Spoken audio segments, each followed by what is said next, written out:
Okay, now let's move on and do a custom calibration. If you know the particular size of calibration, you can go through on page 56 of your 640 manual and you can look at that as a reference and see what you need for your first and second digits.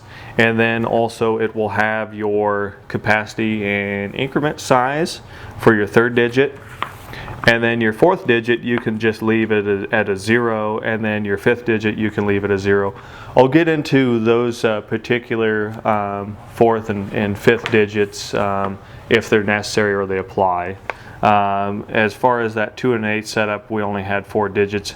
There actually is a hidden 0 in front of the 5, but that's neither here nor there for that explanation. So let's just go ahead and move on to a custom configuration. So we're going to go ahead and push print select. So we've got that 05200 in there right now.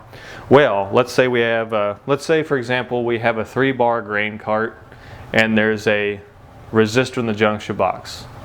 So we'll go ahead and push the RM up to a 9, push the hold menu, and then I'll menu over and let's say we want to put a, we can go with a 10-pound update or break. Then I'll put a placeholder as a 0 and 0. Now I'm going to push print select, and then I will push the hold menu option, and we're at 36,360. So in order to get this number, you would go and weigh on a certified scale to see how close this initial number in there, that 36,300 is. Typically, if you have this system on a grain cart and it's set up out of Central City scale, you're probably going to have 36,000 be your custom number. And that number is not a set point in the formula. It could be a 5-bar at 45,000 or just whatever. So this number here, this number could be put in there incorrectly, and you can still get to the precise number or what that actually should be.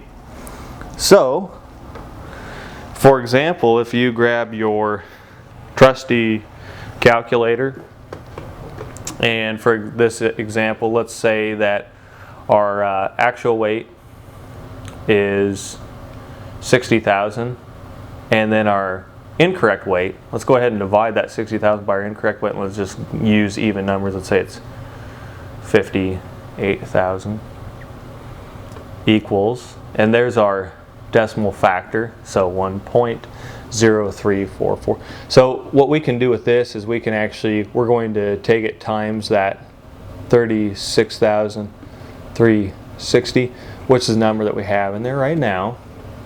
We go equals. So we need to change that to, let's go with 37,600 is what we can change that to. I don't know if you can see that decimal in there, but that should get us close enough.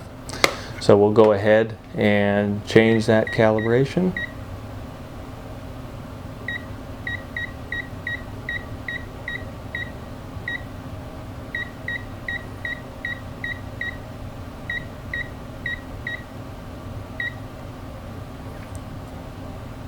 And then we'll take a look at it again. 37,600.